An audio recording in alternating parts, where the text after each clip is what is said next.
Mais uma sessão cultural da Academia Sul-Grandense de Medicina. Eu queria agradecer a presença de todos e, ao mesmo tempo, cumprimentar o nosso presidente Sérgio Paula Ramos, se ele quer dar um alô de entrada, e depois eu apresento. Boa noite a todos, agora formalmente, dar as boas-vindas a todos. Essa reunião tem sido um deleite para quem dela participa, né?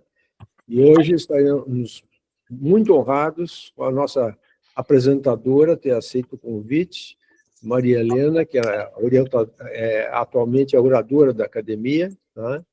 E vai ser apresentada pelo nosso diretor cultural, o acadêmico Cláudio Marrone, para quem passo a palavra, para não perdermos tempo. Muito obrigado. A Maria Helena Itaqui Lopes é uma médica destacada em várias áreas, ela é pluripotente.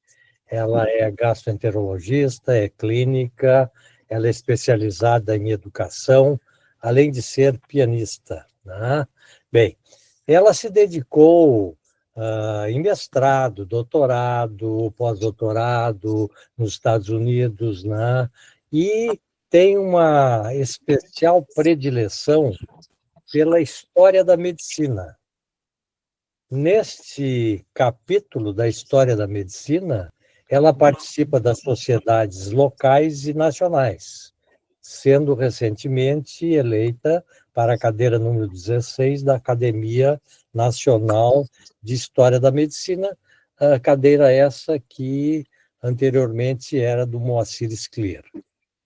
Bem, ela tem uma participação em artigos publicados, conferências, nas sociedades locais e nacionais tem uma participação muito importante e tem, inclusive, vários livros publicados sobre a história da medicina.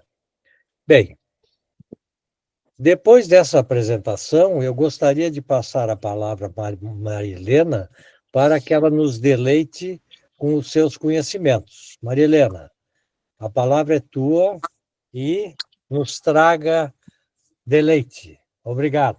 Muito obrigada. Eu só posso agradecer esse querido convite e dizer que eu me sinto também muito honrada de estar participando desse grupo e poder fazer alguma coisa que possa ser uma coisa de comum acordo. Eu penso que o assunto História da Medicina é atraente para todos nós. Muitos não se envolvem diretamente com ela, mas a têm dentro de si pela profissão que exercem. Eu vou compartilhar a minha tela aqui com os senhores e desejo cumprimentar todos vocês que nos honram mais uma vez com as presenças que são muito assíduas nessas sessões culturais. Agradecer ao Dr. Marrone pelo convite, pela apresentação, Dr. Sérgio, presidente da nossa academia, e também vejo aqui, e já cumprimentei, o Dr. Daniel Hernandes, que é presidente da Sociedade Brasileira de História da Medicina, que muito prazer nos dá de estar nos acompanhando. Temos alunos, colegas, amigos, e isso é muito bom para a gente ter. Então, eu inicio essa história que eu pretendo conversar com os senhores todos, e pretendo fazer mais uma reflexão sobre isso, sobre razões que a gente julga que são importantes da gente contemplar. A primeira imagem que eu coloco aqui, imagino que todos os senhores saibam o que é, né, uma unidade de tratamento intensivo, né, onde vemos hoje, né, repleta de máquinas, muita tecnologia envolvida, muito poucas pessoas circulando por ali, né? E vocês observam assim a quantidade de instrumentais, de máquinas que foram desenvolvidas e que hoje dão suporte à vida e prolongam a vida, né, na necessidade, na qualidade que ela precisa ter. Isso, anos atrás, era inimaginável, né? Imagino que a gente tenha vivenciado, conversávamos há pouco, sobre tantas coisas que vivenciamos como geração, mas isso realmente é inusitado, a quantidade de conhecimento que foi desenvolvido nesse período. E a primeira pergunta que me ocorre de fazer e trabalhar em cima é a questão de por que razão, né, nós estamos estudando e nos é referência ainda estudar o passado da medicina. Então, assim, fui buscar no nosso grande cientista, né, e que escreveu o famoso livro da origem das espécies, e ele lá tem um dito importante que diz assim, que a ciência, o passado, não deve ser encarado como um fardo, mas sim uma herança. É nele que germinam as ideias que transformam o futuro. Então, essa consideração, eu acho que serve já como um primeiro pilar para a gente começar a pensar nas razões pelas quais nos devamos inspirar pelo passado que nos foi legado. Também fui buscar nas artes algum fundamento. E aqui eu apresento para os senhores um quadro que foi o segundo quadro pintado pelo Picasso. Picasso tinha 15 anos de idade quando fez essa obra. E contrastando com aquela primeira imagem que eu apresentei aos senhores da UTI, da Unidade de Tratamento Intensivo, vejam o que o médico podia fazer já no final do século XVIII, início do século XIX, acompanhando uma paciente grave, né? Vocês observam pela coloração da mão, que ele está palpando o pulso radial, a mão da paciente, né? Completamente cianosada, mas é um quadro que merece, inclusive, estudo para a gente entender melhor toda a situação, uma paciente tomada de tuberculose, num quadro terminal, sendo cuidada pelo médico, né, atentamente, com uma postura de não ter pressa, dedicado àquele atendimento, e pela religiosa, que oferta provavelmente um caldo quente ali, e cuidado da sua filha. Então, esse quadro foi um quadro também icônico dentro da parte médica, assim. E outro, na mesma linha de pensamento, é esse quadro pintado pelo Samuel Fields, que mostra, e ele fez em homenagem ao médico que tratou o seu filho que tinha difteria, e aqui aparece a criança, então, também em condição extrema, né, e o médico ali, atento, devotado àquele atendimento. A família inconsolável, né, a mãe chorando, o pai com um ar muito triste, então o ambiente todo dedicado o que se podia fazer naquele momento para a sustentação dessa vida. É importante a gente lembrar assim, um pouco de conceito da nossa profissão, né, que os dicionários tratam muito sucintamente, que é aquele que detém a arte de tratar, de cuidar, de atender alguém, né, dedicado a alguém. Eu fui um pouco além, buscando a origem latina da ação da qual esse substantivo é derivado, e ele deriva do verbo, né, latino, que quer dizer que é aquele que sabe o melhor caminho. Então, esse conceito de médico, eu acho muito importante que vocês tenham e gravem ele dentro de si, para a atualidade a gente não perdê-lo também, né? Porque ele desenvolve, é a pessoa que define aquilo que vai servir e aquilo que não vai servir. Não é simplesmente um instantâneo de um tratamento num determinado momento específico, é mais do que isso. Não podemos deixar de mencionar o nosso Hipócrates, né? E dentro da obra hipocrática, essa obra aqui, são os 10 volumes que foram traduzidos do grego para o francês, do Émile Lettré, é uma das obras mais importantes que se tem, condensada daquele pensamento que existia do Hipócrates no século V a.C. E lá, nesses conceitos todos que ele trazia, ele traz uma coisa importante, que a arte médica é fundamental, na arte é fundamental o princípio de que as conquistas, elas constituem um patrimônio, e esse patrimônio, ele deve ser a base das investigações do presente, não é, retirar tudo aquilo que a gente viveu para substituir por coisas novas, né? Ele deve ser uma construção, um processo. Isso já permeava o pensamento do Hipócrates no século V, né? Então, é bem importante. Uma ruptura de paradigma que ele proporcionou, que foi libertar a medicina e a filosofia da religião. Até então, o que se tinha, o que se entendia, é que a religião era o supremo dogma de que as doenças estavam ali consideradas e eram regidas por ela.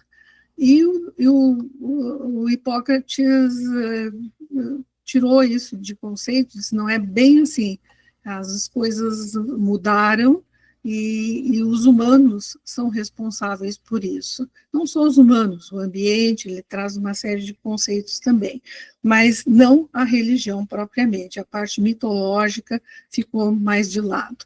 Um outro quadro que eu achei interessante para representar esse momento de ruptura do Hipócrates com a religião e também com a política, foi esse quadro que ele recusa um presente do rei da Pérsia, que ofertou a ele moedas de ouro, presentes milionários naquela época, para que ele fosse até a Pérsia dar conta de uma epidemia que acontecia naquele momento. E o Hipócrates disse que não iria, porque ele não se submetia e não queria ser pago a um poder, não se submeteria a um poder político, né, para prestar um serviço. Então, ele recusa isso, foi representado neste quadro. O Hipócrates também se valeu de um conhecimento anterior a ele, para construir a teoria dos humores, né? O Pitágoras já tinha conhecimento da patologia humoral, e o outro filósofo, que era o Empédocles, também tinha estudado, trazido a teoria dos humores ligada aos 4 elementos da natureza, o fogo, a água, ao ar e a terra. E o Hipócrates, juntando tudo isso, desenvolveu a teoria dos humores baseada nas secreções do corpo, né? Ele considerava que é o sangue, o fleuma, a bile amarela e a bile negra. E ele relacionou esses humores a cada estrutura do corpo humano. Então, o equilíbrio, a saúde, estaria num equilíbrio que se traduziria isso como saúde. No momento em que houvesse um distúrbio, fosse do coração, do cérebro, do fígado, do baço, esses humores estariam desequilibrados, e ele podia seguir o raciocínio dele, qual era a víscera envolvida. Então, é interessante essa teoria, é bastante complexa, dá muito para a gente falar sobre isso. Mas o método hipocrático também tem coisas que foram trazidas até os nossos tempos, o ensino da propedêutica, né, parte da observação, e ele também dizia que essa era a parte fundamental de conhecimento, sem ela não dá para seguir. A partir da observação se constroem os fatos, e esses fatos têm que ser estudados de acordo com o meio ambiente também, não se pode deixar de lado o meio ambiente, e tudo traduzido ao humano, e mitologia, ficamos um pouco de lado com isso, não se pensava mais que os deuses eram os responsáveis.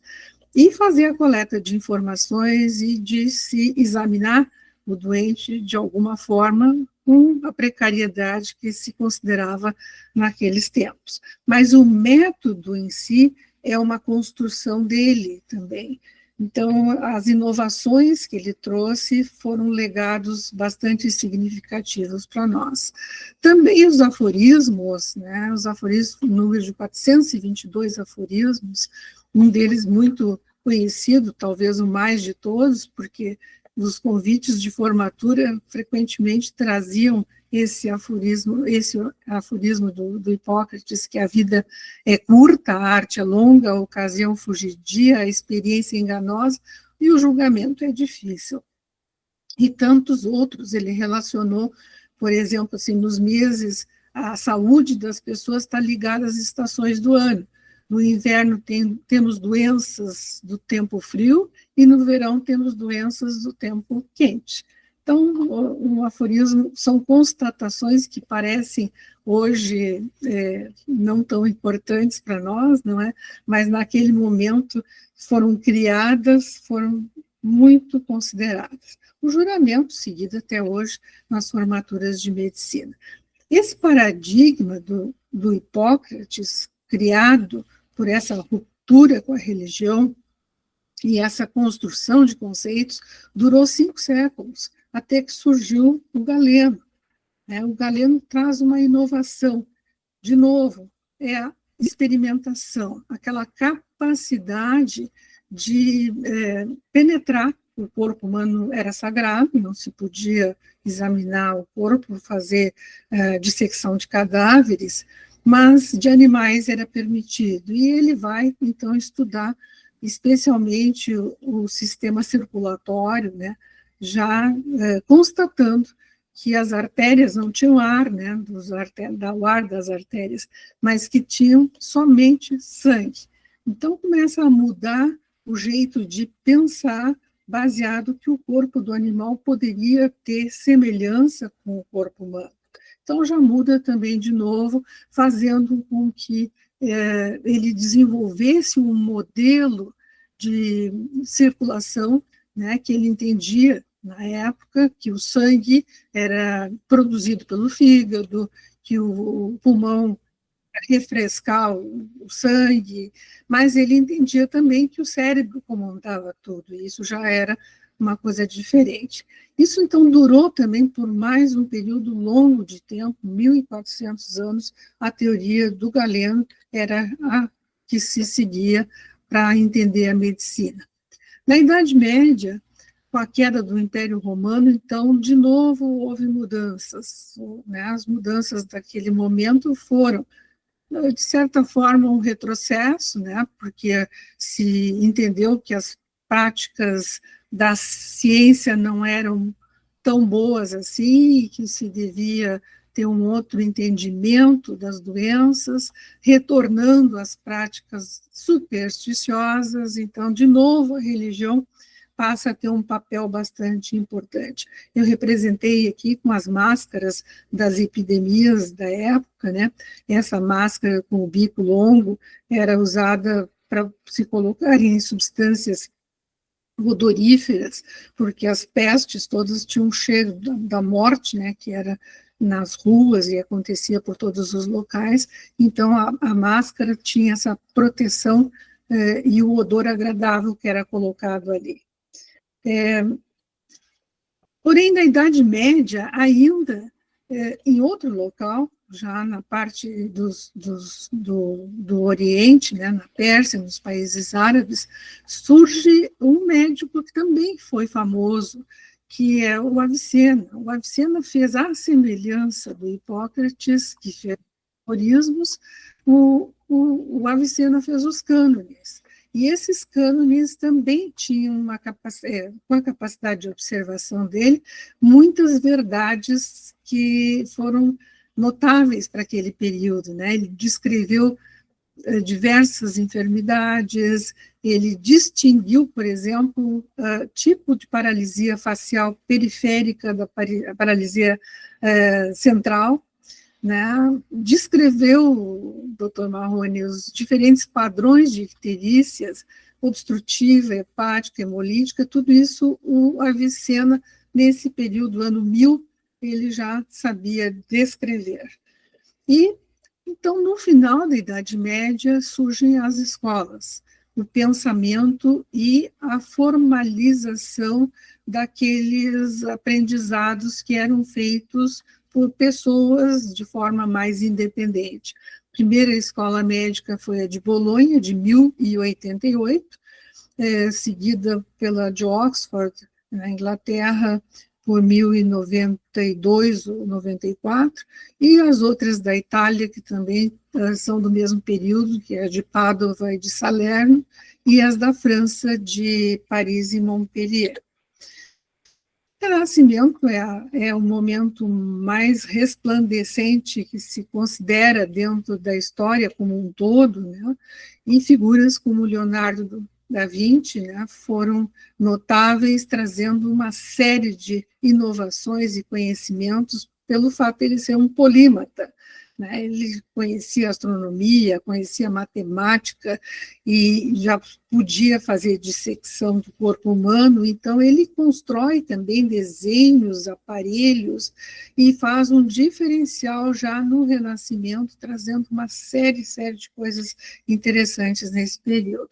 Porém, o nome que ficou marcado para nós todos, e a gente se refere e reporta a ele, é o Vesalius, né, como aquele que fez a dissecção mais completa do corpo humano, demonstrando os erros que o Galeno tinha feito nos anos precedentes, né, no passado, pela experimentação de animais, que não exatamente tinham a mesma anatomia humana. Então, ele corrige tudo isso para o humano e faz o primeiro atlas de anatomia, que os alunos que estão aqui presentes não vão se lembrar que estudaram recentemente, a Luana já está constatando aí que o Atlas, Leandro também, é muito importante para eles, né, de terem os desenhos para construir o conhecimento anatômico e depois o fisiológico.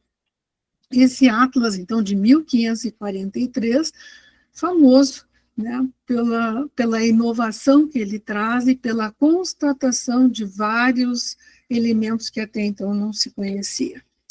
Mais adiante, o Harvey também faz uma nova introdução de correções e acréscimos, né? Esse modelo de circulação que se tinha conhecimento até então foi corrigido, né? Ele faz toda a descrição, diferenciando artérias de veias, os capilares não são desse período, foram mais adiante pelo Malpighi, mas ele desenha a circulação com as válvulas, traduzindo como um circuito fechado, movimento contínuo, coração como bomba. Então, ele faz toda uma correção de curso para melhor entendimento. E esse século é o século XIX, portanto, é o século do grande momento de experimentação, que eu estou tentando traduzir para vocês aqui, é assim, a cada século, a cada período vão sendo corrigidas e acrescentados elementos do conhecimento do corpo humano, né? O Claude Bernard, figura bastante importante do século XIX, fazia dissecações e vivissecções com animais vivos também, e os laboratórios de constatações de coisas foram sendo aprimorados. Outra figura que também não se pode deixar de mencionar é o Louis Pasteur. O Pasteur, que não era médico, mas teve um papel importantíssimo na prevenção, porque ele começa a experimentar vacinas. Então, coisas que poderão ajudar o corpo a se proteger de futuros ataques. No caso, aí, a primeira dele, que foi a vacina contra o vírus da raiva. E esse é a cripta onde ele está enterrado, a casa que ele viveu, junto do Instituto Pasteur, que é uma estrutura imensa, com grande desenvolvimento, e eles mantiveram a casa com a mesma mobília, toda a decoração que ele tinha na época, inclusive, uma curiosidade, ele teve um acidente vascular cerebral aos 40 e poucos anos de idade, e a escada é construída para que ele use a perna para subir aquela escada com desenvoltura, porque ele tinha uma hemiplegia, né? E aí, essa cripta é notável de se conhecer também, porque ela é toda dourada, e nas paredes estão todos os animais de experimentação que ele usava naquele período. Ali à direita, se vocês conseguem definir, tem os coelhos, né, que muito ele usou para as vacinas. Na esquerda tem as vacas e outros animais também. Então, ele não está no panteão, né, não por falta de reconhecimento, mas por um desejo da família e o desejo do Instituto que ele se mantivesse junto do Instituto onde ele dedicou a vida. E notável também é o fato de que a ciência não fica descolada do desenvolvimento da ética. As questões éticas começam a surgir fortemente, na medida em que vai surgindo alguma coisa, será que isso se pode fazer, é possível de se fazer? E o fato do Pasteur ser muito amigo do Dom Pedro II, ele então resolve escrever uma carta para o Dom Pedro, pedindo para fazer, ele desejava testar a vacina contra a raiva em prisioneiros que estavam condenados à morte, em troca do perdão, caso eles aceitassem participar do experimento e sobrevivessem. E o Dom Pedro, homem de extrema cultura e sabedoria e conhecimento, analisando aquele pedido do amigo pessoal dele, disse: não é possível, não se pode fazer isso, mesmo eles sendo prisioneiros, eles vão decidir com parcimônia se desejam ou não se submeter a esse teste. Então, negou essa pesquisa que o Pasteur desejava fazer. Então, eu considero isso um fato bastante importante de ser mencionado. O fato é que a gente tem muitos avanços, muitas descobertas, e se poderia, né, tantos livros que existem sobre assuntos específicos, né, mas a pergunta está permeando a nossa cabeça: para que serve a história da medicina? Então, eu me baseei em 5 elementos assim, que eu acho fundamentais para a gente poder discutir em algum momento. O primeiro deles é saber lidar com os problemas a partir das experiências passadas. Aquilo que foi feito por alguém, se deu certo, vamos adiante. Se deu errado, não dá para seguir esse caminho. Né? O que deu errado? Analisar o erro para poder corrigir este erro e poder passar, ir adiante, outra iniciativa com uma outra característica.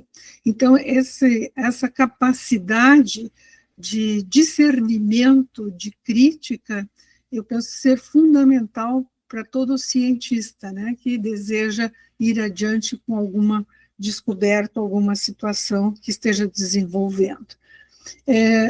Eu vou citar como exemplo alguma coisa da minha área, não é?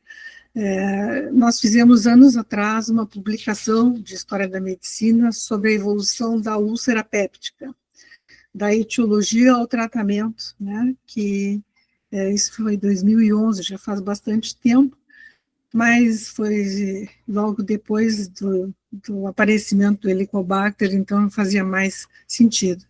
Mas, de qualquer maneira, assim, eu botei nos quadrinhos um breve resumo, porque o estudo que a gente publicou foi mais extenso. O doutor Toneto, que é cirurgião digestivo, o Faberson, que é cirurgião vascular, e eu produzimos alguma coisa buscando, desde o início, como é que tinha sido vista a úlcera.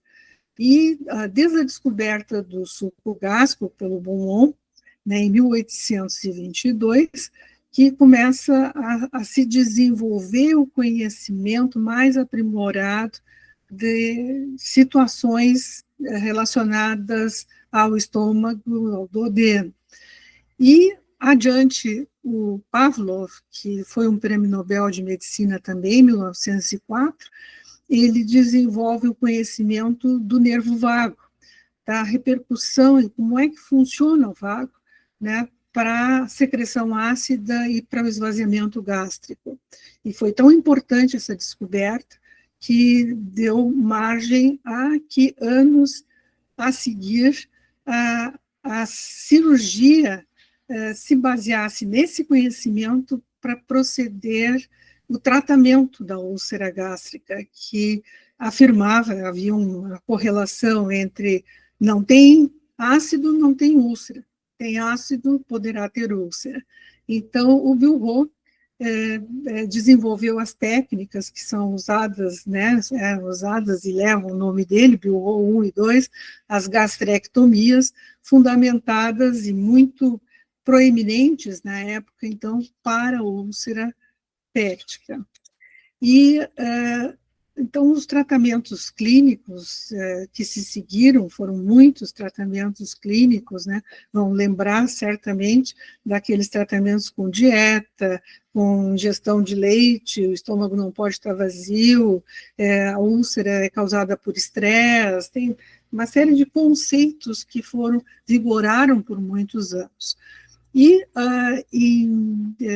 adiante, o Black e o Sachs, que também foram outro prêmio Nobel de Medicina, de 1988, eles diferenciaram os receptores H2 da célula parietal, né? Tem 3 tipos de receptor. Então, eles diferenciaram e criaram, então, um medicamento específico para neutralizar, para ocupar esse receptor.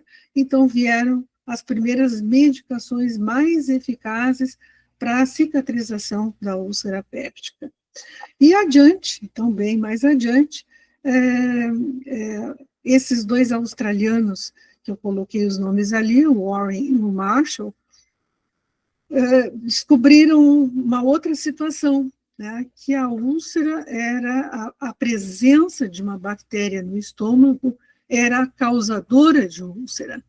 E a úlcera, então, rompe com o que se conhecia até então, e passa a ter uma outra conotação, uma doença infecciosa. Mas, para isso, precisavam provar, né? E em 1982, o Marshall, então, serviu de cobaia. O Warren é patologista e o Marshall, o clínico, gastroenterologista, jovem ainda, residente.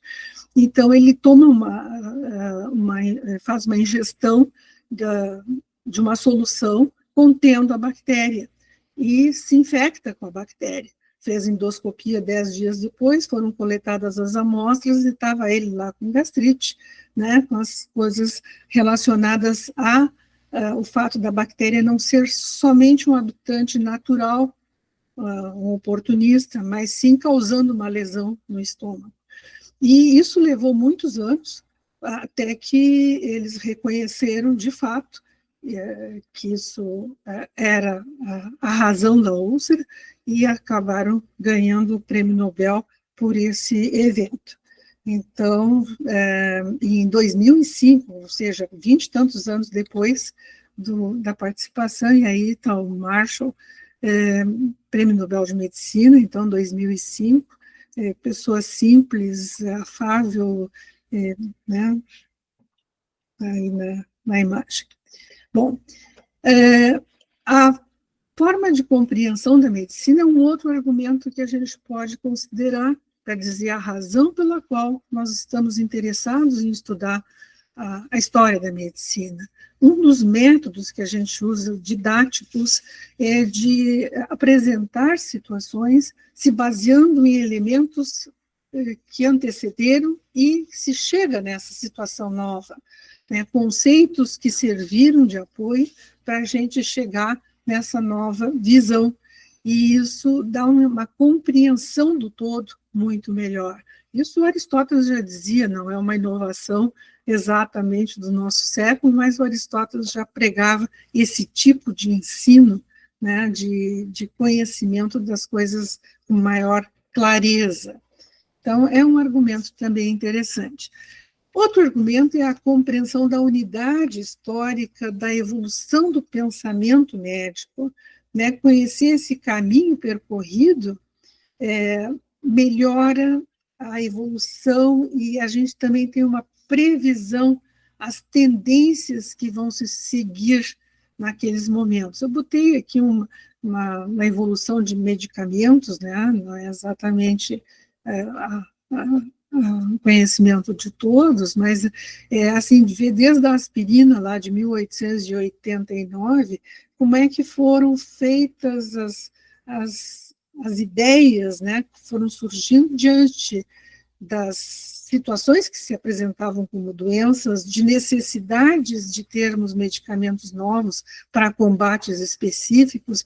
Então, isso também a gente consegue entender assim, o rumo que vai tomar e para onde é que a indústria farmacêutica vai caminhar para nos socorrer com o que precisa ser atendido.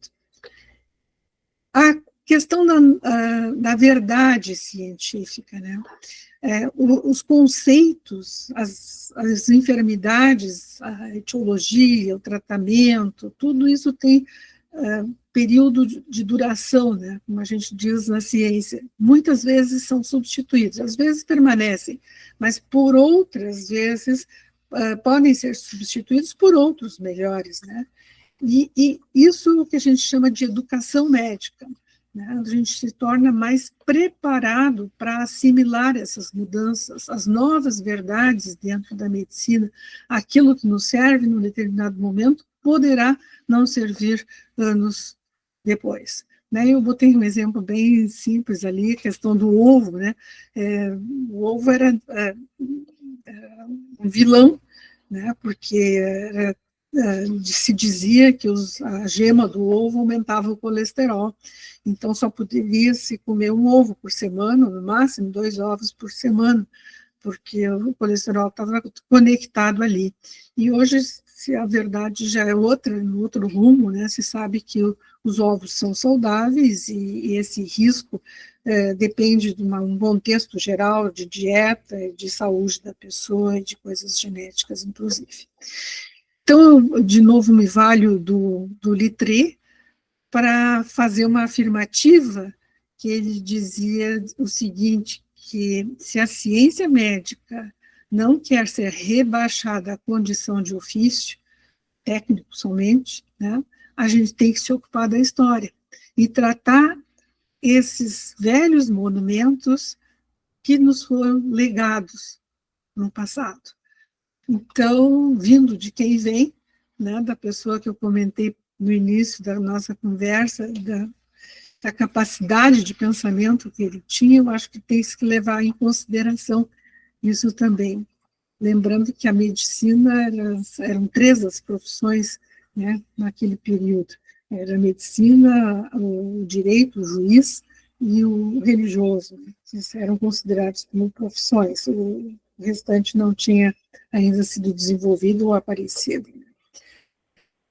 Acho que merece uma menção o Giambattista Vico, né, pelo fato dele ter mudado a historiografia médica do século XIX. Né. Ele traz o que vinha até então sendo relatado eram as biografias, os conhecimentos adquiridos de uma maneira sem crítica. E o Vico acha que isso tem que ser um pouco diferente, tem que trazer isso conectado às escolas de pensamento, tem que reunir esses conhecimentos e ser uma doutrina da escola francesa, a doutrina da escola inglesa. Então, isso tem que ter uma conexão mais abrangente, social, filiação intelectual. Então, ele muda um pouco o jeito de trazer uma coisa sem uma crítica específica, mas trazendo elementos que tornam a história mais interessante. Então, a história da medicina passa a ser uma disciplina mais crítica e interdisciplinar, não só do domínio dos médicos, mas dos historiadores, dos filósofos, dos filologistas. Né? Este senhor também, o Karl Sudhoff, ele criou a Cátedra de História da Medicina. Ele funda o primeiro Instituto de História de Medicina em Leipzig. trazendo também uma importância e que todo médico deveria ter conhecimento sobre aquilo que foi o passado da sua profissão. No Brasil, então, chegando no nosso meio aqui, em 1832, a criação das escolas médicas, a da esquerda da Bahia, a da direita, a do Rio de Janeiro. Uma curiosidade também aqui, esse prédio do Rio de Janeiro foi demolido, hoje é um estacionamento, lamentável, né? As coisas como são vistas e como são tratadas. Mas, assim, o fato é que, dentro dos currículos de medicina, foram criadas, então, a disciplina, a cadeira de História da Medicina, que foram vigentes até 1891, com a reforma republicana. Então. Mas foram recriadas pelo Ivolino de Vasconcelos, que traz, de novo, para os currículos médicos, a cadeira, o desenvolvimento, o conhecimento da história da medicina. Esse doutor Ivolino tem uma representação muito importante, que em 1951 ele organizou e presidiu o primeiro Congresso Brasileiro de História da Medicina. Então, um médico notável por todo esse desenvolvimento. Século XX, medicina moderna, então temos aí vários relatos e desenvolvimentos, né? Os antibióticos, veio a penicilina pelo Fleming, as outras vacinas que passam a ser vacinas que a gente chama em massa, né? Porque tem para várias doenças, o desenvolvimento da radiologia, da imagem, da genética, a descoberta do DNA em 1953, pelo Crick e Watson, os transplantes, as UTIs, os tratamentos intensivos, a tecnologia tomando um espaço bastante significativo nesse desenvolvimento todo. Século XXI, medicina digital, personalizada, terapias gênicas, imunoterapia, tratamento de câncer, doenças, a medicina personalizada, baseada em dados genômicos, né, que também está no nosso século tendo o seu espaço, a tecnologia e inteligência artificial, né, com a cirurgia robótica e telemedicina cada vez mais desenvolvidas, a pandemia, que foi um exercício para todos aí de como tratar isso e reorganizou de alguma forma o cuidado com a saúde pública.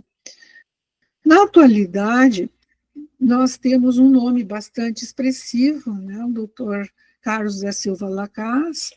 O doutor Lacaze estimulou muito o estudo da história da medicina. Publicou diversos livros, entre eles Os Vultos da Medicina Brasileira, e deu nome a um membro fundador e primeiro presidente da Sociedade Brasileira de História da Medicina, Dr. Daniel Hernandes está aqui conosco hoje, que é o presidente atual. Então, temos o Dr. Lacaze como uma referência na nossa sociedade. Fundou o Museu Histórico da Faculdade de Medicina da Universidade de São Paulo, que é um museu bastante representativo da profissão lá na USP e no Brasil todo. O reconhecimento a esse médico que tanto se empenhou, né, ele era um médico de medicina tropical, mas se dedicava muito ao estudo dos fungos, né, fungos atípicos, e teve uma grande produção na sua área de conhecimento como medicina tropical também. E essa é a medalha que hoje é concedida ao melhor trabalho de história da medicina. Esse é um evento nacional que anualmente se repete em algum local do país, e o melhor prêmio recebe a medalha e o prêmio Carlos da Silva Lacaze. Aqui no Rio Grande do Sul, nós temos a nossa sociedade, a nossa Associação Gaúcha de História da Medicina, que desde 2008 ela foi introduzida, existiu no passado, antes dos anos 50, por aquela época, depois ficou extinta, e em 2008 reativamos essa sociedade e trouxemos, então, a cada 2 anos fazemos uma jornada. Nós estamos na 9ª jornada atualmente, fizemos em 2024, e dessas jornadas temos vários frutos, vários filhos, que são os livros. Os trabalhos, os melhores trabalhos, são aprimorados, são objetos, são estudos, né, desenvolvidos por alunos, por estudantes, com orientação de professores, e temos, então, uma produção na área desse conhecimento, seguindo aquela metodologia do Vico, porque se faz uma leitura da história da medicina conectada com o desenvolvimento atual, o que resultou, aquilo que foi feito no passado e atualmente o que nós temos, uma inserção desse conhecimento dentro da qualidade, né, e conectando com outras áreas de conhecimento também, com literatura, com as artes em geral, né? Então, o desenvolvimento das doenças e situações relatadas por autores diversos, e o que resultou isso, né, como sociedade. Então, os livros têm sido interessantes, né? São vários livros, são 9 livros, são as capas dos livros aqui que eu coloquei. O de cima ali traz a imagem do nosso plátano, que plantamos em 2022, lá na Universidade de Caxias do Sul, que era um pequeno galinho com uma folhinha na ponta. E esse plátano hoje está viçoso, grande, já quase da altura de um prédio, e crescendo e cuidado com muito carinho. Ele é originado da semente da árvore da Ilha de Foz, onde o Hipócrates ministrava a aula para os seus alunos, né? Então, ele tem uma representatividade muito grande, os alunos têm entendido assim, tiram fotografias, e tem uma turma até que fez as camisetas em homenagem ao plátano da UX. Então, temos alguns plátanos oriundos dessa semente original da Ilha de Foz. Então, isso é interessante para a instituição e para o pensamento que se tem em cima desse saber. Aqui são alguns cartazes, só para que conheçam, né, que a cada 2 anos, no ano de 26, vai ser o próximo evento nosso, e aqui eu coloquei uma foto também de alunos nossos e de outras instituições que apresentaram trabalhos na última jornada. Temos tido em torno de 50 trabalhos, o professor Daniel está ali junto na fotografia, né, presidente da sociedade, temos esse número grande de alunos participando de várias outras instituições do Rio Grande do Sul, né, mais de 5 instituições temos aqui representantes, que eu acho notável porque entenderam aquilo que a gente se propõe a que eles entendam, que é a raiz da nossa profissão, é o desenvolvimento da nossa profissão, é a forma do pensamento da grandeza que é a medicina.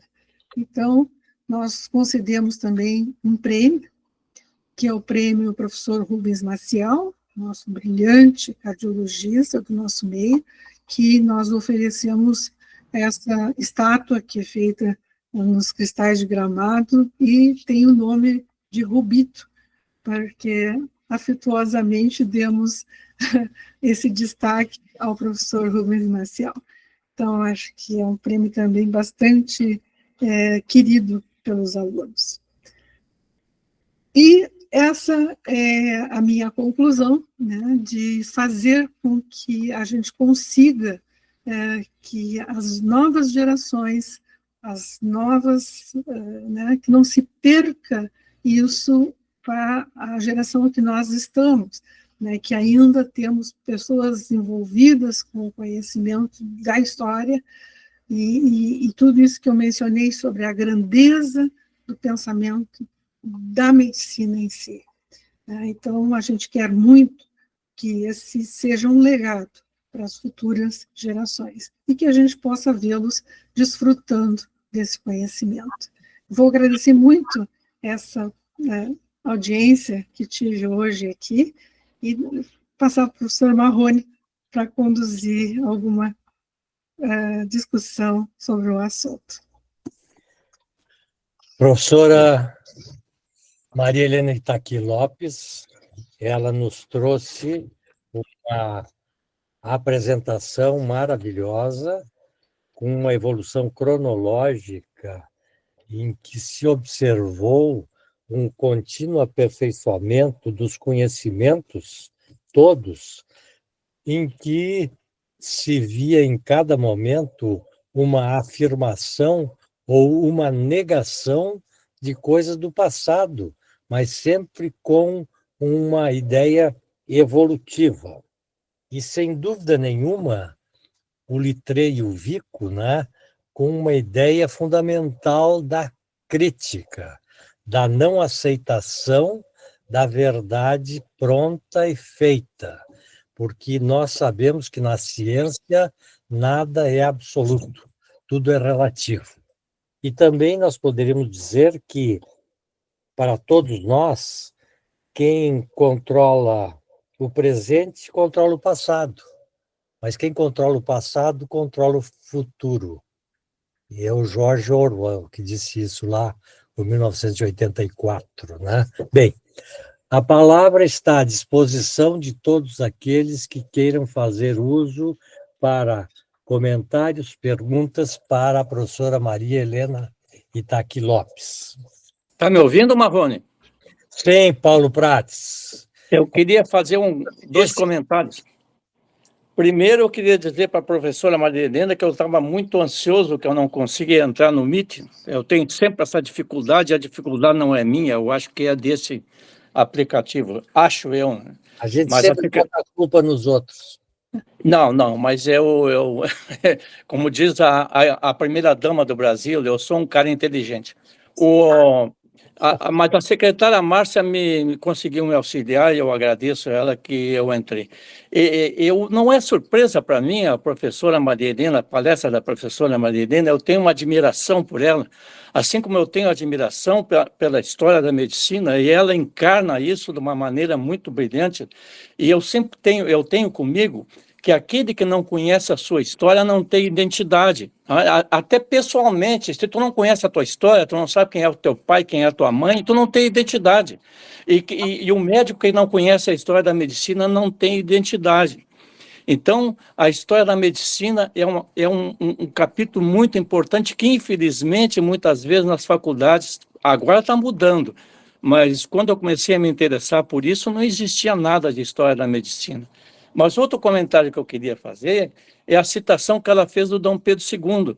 Eu sou um admirador do Dom Pedro II e sou um admirador do sistema monárquico, professora Maria Helena. Se nós tivéssemos um governo monárquico, com, claro, monarquia parlamentar, nós não teríamos o que está acontecendo no Brasil, mas isso não faz parte da sua aula. Outra coisa que eu queria comentar é sobre o professor Billowat. A senhora vê como as grandes pessoas e os grandes intelectuais de algumas áreas cometem erros, né? Porque o professor Billowat, além de ser um excelente cirurgião, o cirurgião alemão, ele dizia que quem tocasse no coração não merecia o respeito dos seus colegas, né? E vejam só, né? Hoje a cirurgia de coração, até trocar coração, que parecia uma coisa mágica, a cirurgia cardíaca troca. Então o professor Billowat, infelizmente, cometeu esse engano. Eu lhe parabenizo, né, e fico muito contente, né? Eu estava viajando, mas eu planejei tudo para poder chegar aqui e assistir a sua palestra. Mas se eu tivesse mesmo fora, conseguiria assistir hoje tudo é fácil, né? Mas eu fiquei muito contente, fiquei ansioso de não ter podido entrar no começo. Eu lhe parabenizo e digo mais uma vez, professora Maria Helena, além de ser um admirador seu, para mim não foi surpresa o que a senhora apresentou.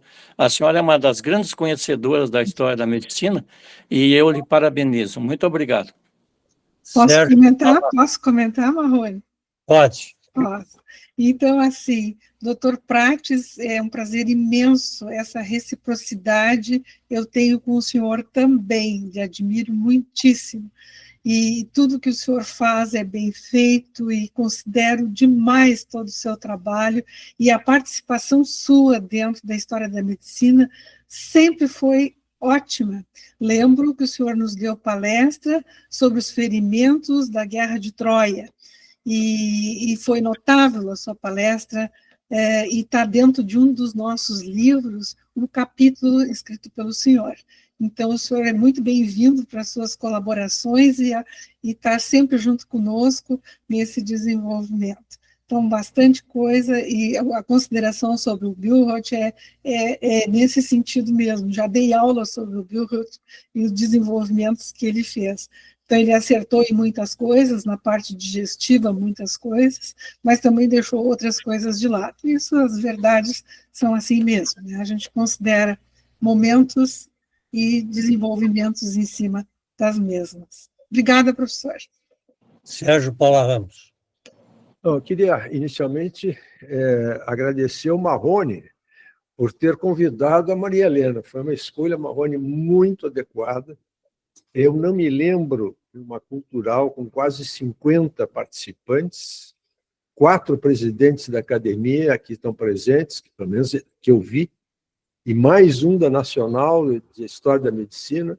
Então, Maria Helena, eu acho que a simples audiência já te agradeceu o brilhantismo da tua apresentação, né?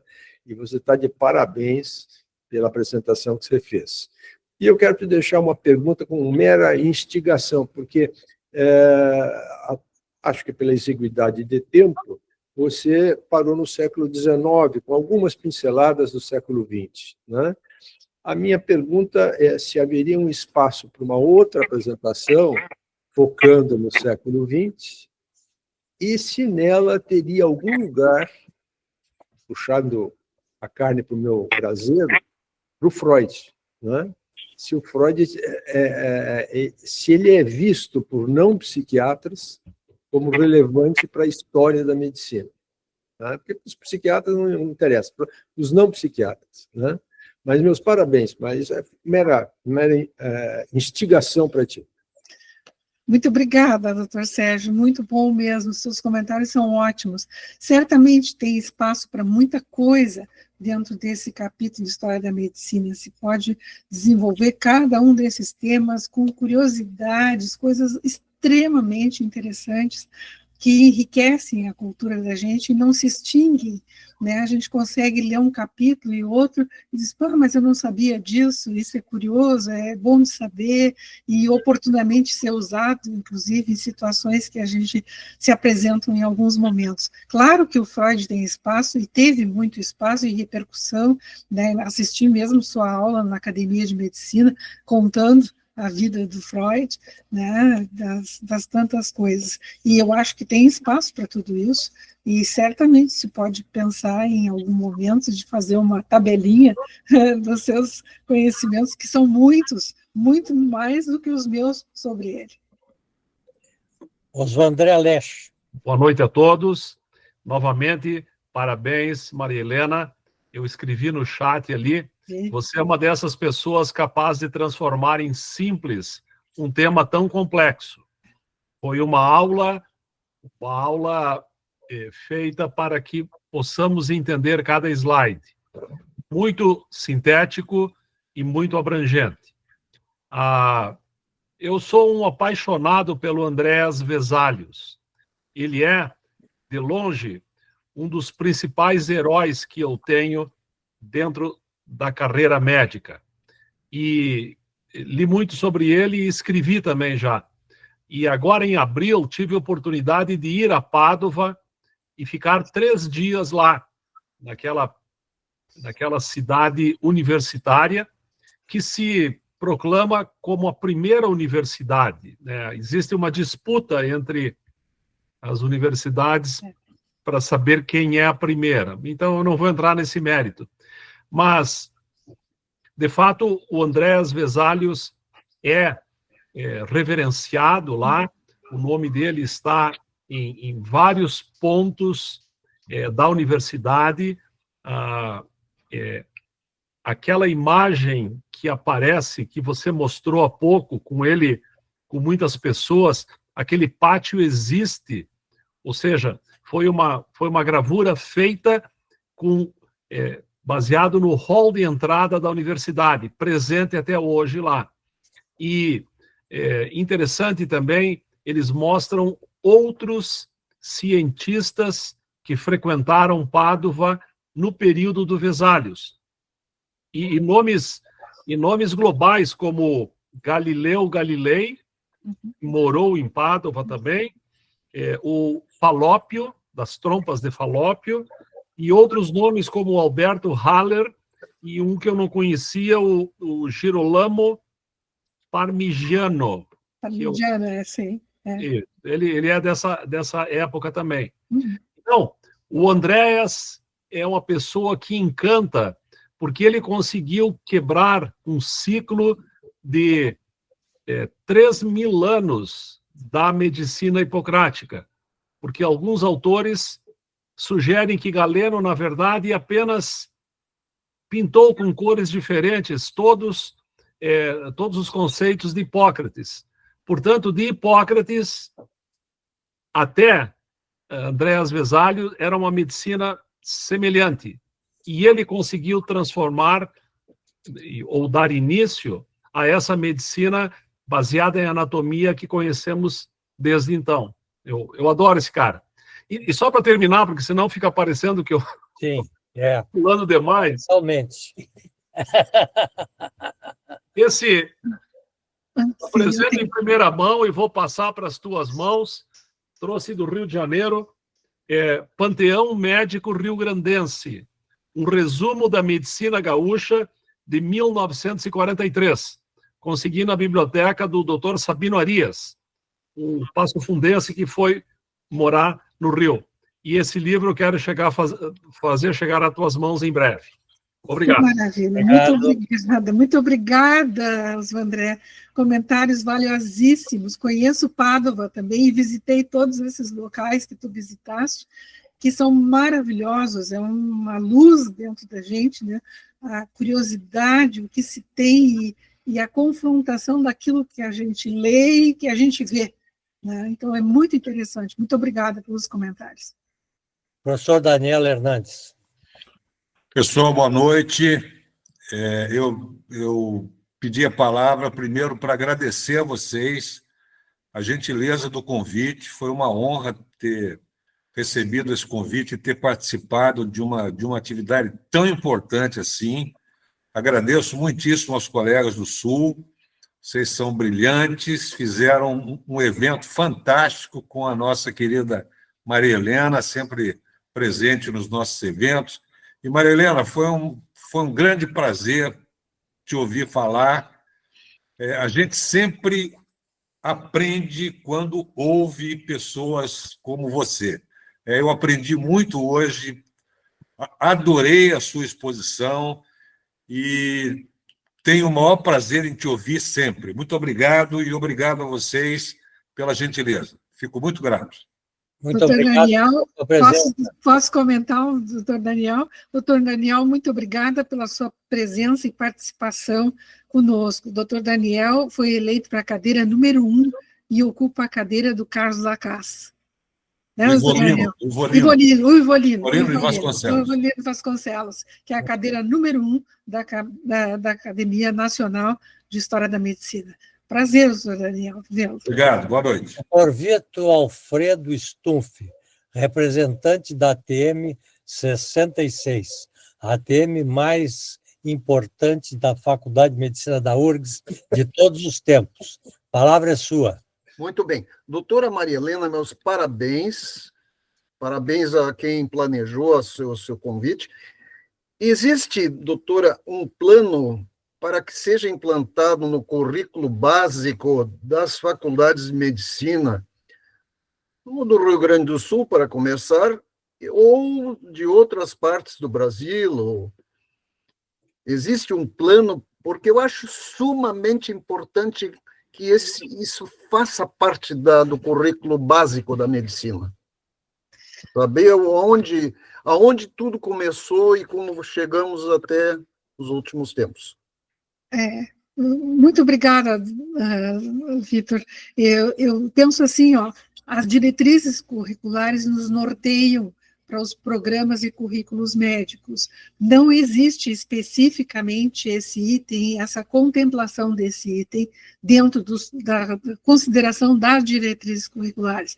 Isto é um entendimento da cultura dos locais, das pessoas que confeccionam o currículo para suas instituições. Na Universidade de Caxias do Sul, nós temos uma introdução à medicina que contempla história da medicina. Algumas faculdades nossas aqui do Rio Grande do Sul têm dentro do currículo, do Rio de Janeiro, o doutor Daniel também tem, algumas do país, eu acho que do Piauí, né, doutor Daniel, me ajude aqui, Piauí, Maranhão, que eu me lembro dos colegas de Minas Gerais também tem. Então, assim, mas são visões das pessoas que organizam a grade curricular. Infelizmente, acho que deveriam estar no seu conceito, dentro das diretrizes, porque eu acho inadmissível alguém praticar uma profissão que tudo que passou dessa profissão não seja em algum momento lembrado por alguém, né? Doutora, o Conselho Federal de Medicina ou outras entidades representativas da medicina brasileira poderiam ser parceiros em algum momento? Eu acho que sim, acho que poderia se contemplar esse tipo de ideia, mas isso teria que chegar dentro de uma confecção MEC, né? Então, assim, de participação para o Conselho Nacional de Educação. Muito obrigado. Obrigada. Obrigado. Professor Flávio Duane Fux. Parabéns, doutora Maria Helena, por uma história bem compreensiva, ampla sobre a nossa história.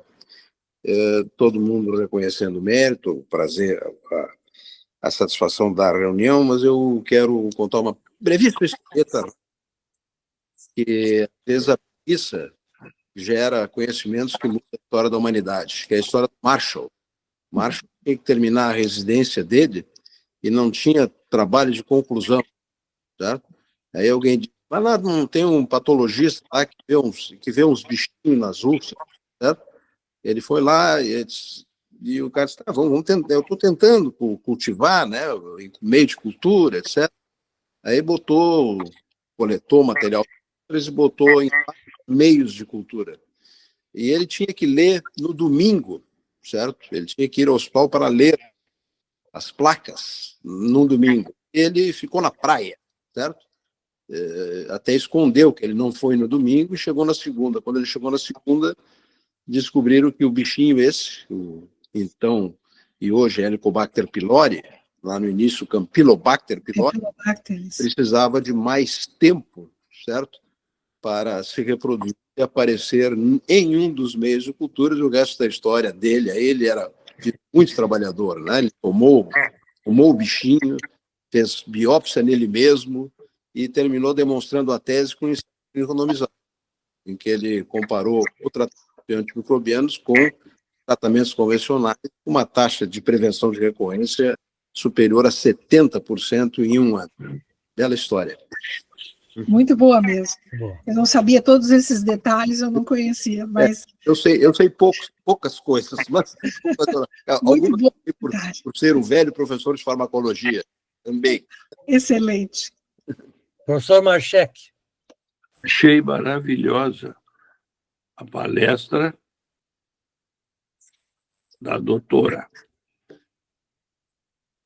E, como eu sou um cara que sempre tenho que dizer um palpite diferente, eu vou dizer que, na verdade, eu fiquei com ciúmes um pouco da Maria Helena.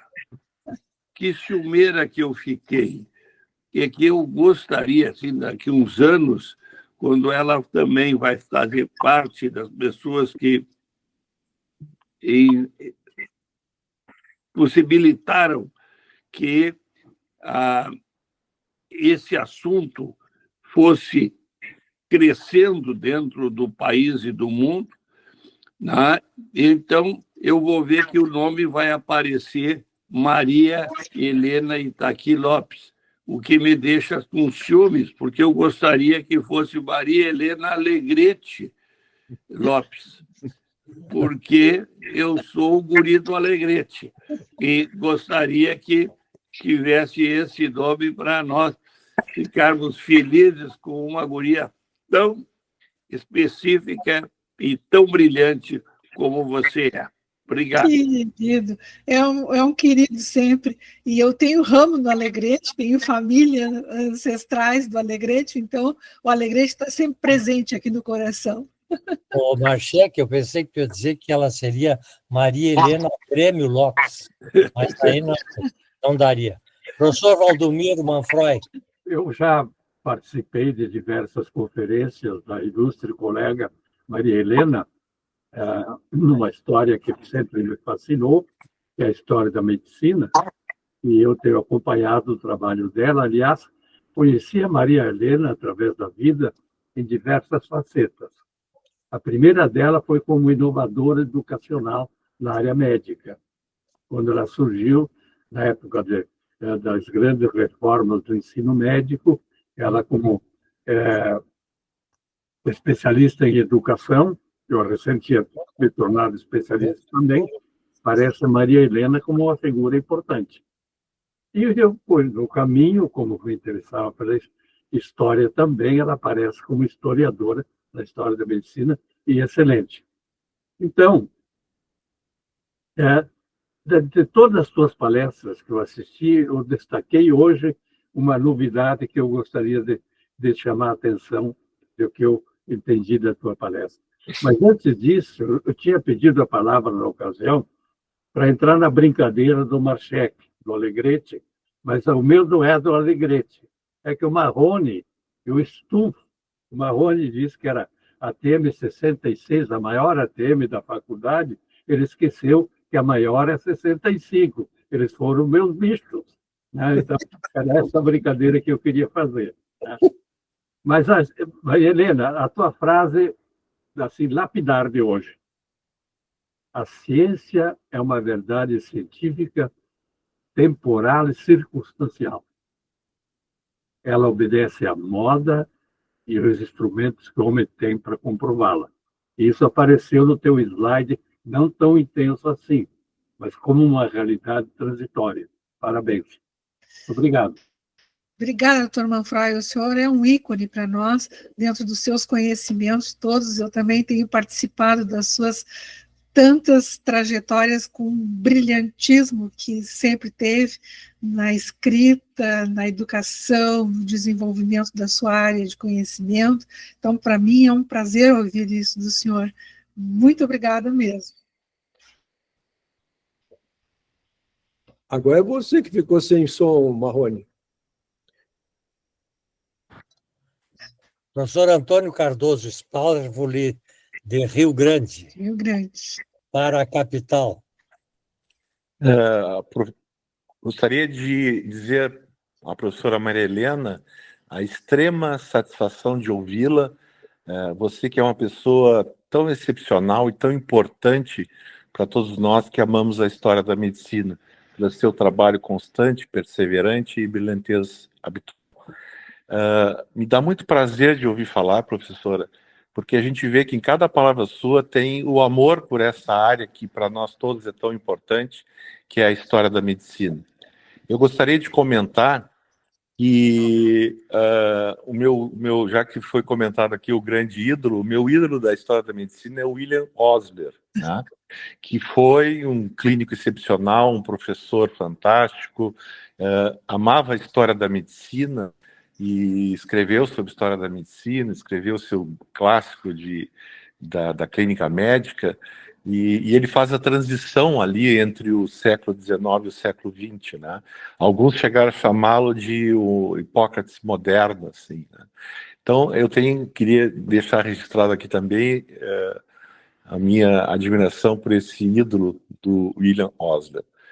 E, no meu ponto de vista, só para fechar esse breve comentário, A grande importância de nós trazermos à tona a história da medicina é para os nossos jovens médicos, os jovens estudantes, que estão vivendo um tempo muito convulsionado, em que todo conhecimento parece ser assim, superficial, tudo está acessível, mas tudo é superficial, e parece assim, que não existem os antecedentes, né?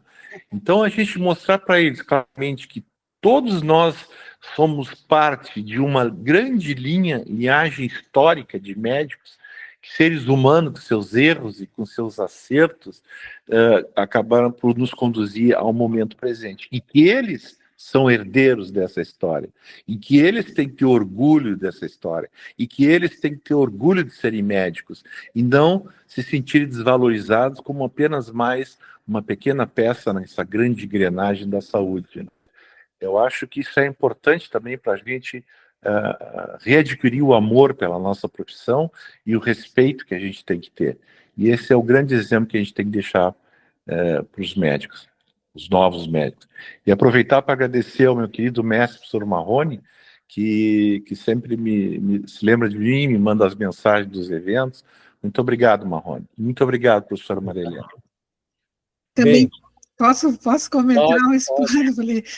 Muito obrigada, Sparvoli, por tu teres assistido e me dado esse tempo de atenção também.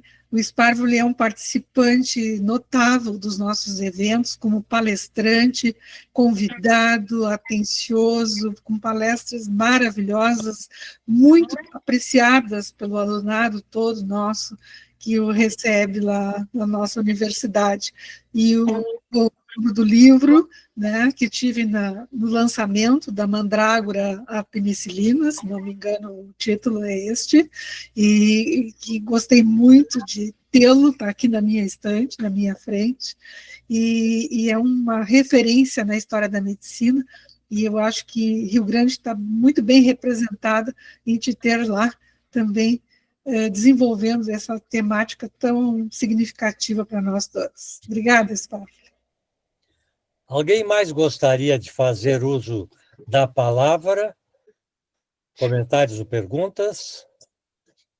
Bem, eu gostaria de agradecer mais uma vez a participação de todos os acadêmicos e daqueles que não são acadêmicos, mas participam dessas nossas atividades, que elas são muito fecundas, importantes, interessantes e nos deleitam. E nos trazem, digamos, satisfação imensa de rever o passado, transportá-lo para o futuro. E, sem dúvida nenhuma, a professora Maria Helena Itaqui Alegrete Grêmio Lopes, ela aqui nos abrilhantou de uma maneira excepcional com os seus conhecimentos. Muito obrigado e que continuemos no futuro, quem sabe, com algum outro aspecto dessa história da medicina. Maria Helena?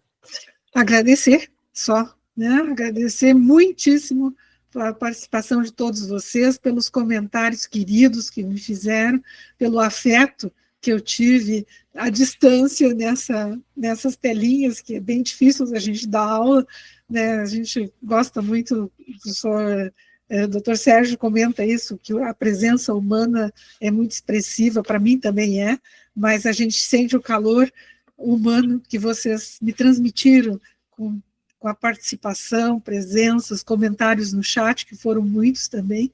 Então, eu só posso ficar muito grata por ter participado e pelo convite, Marrone, mais uma vez, que tu me fizeste, né, para participar dessa sessão cultural. Obrigada, Marrone. Professor Sérgio Paula Ramos, presidente, gostaria de... Olha, eu acordei hoje às 5 da manhã, viajei quase 800 quilômetros, porque eu não queria perder a apresentação da Maria Helena. Então, eu repito aqui meus agradecimentos ao Marrone, por ter convidado, por ter escalado a Maria Helena para hoje. E a Maria Helena, assim, além do conteúdo, você falou de uma forma muito gostosa, muito carinhosa, foi muito bom te ouvir, né? Então, eu quero te agradecer a presença e a contribuição que você deu para essa nossa cultural. Muito obrigado a todos pela presença e espero que a gente possa continuar tendo a audiência de vocês para os próximos convidados do Acadêmico Marrone. Uma boa noite a todos. Boa noite a todos e muito obrigado. Até a Boa próxima. noite. Tchau. Tchau, tchau.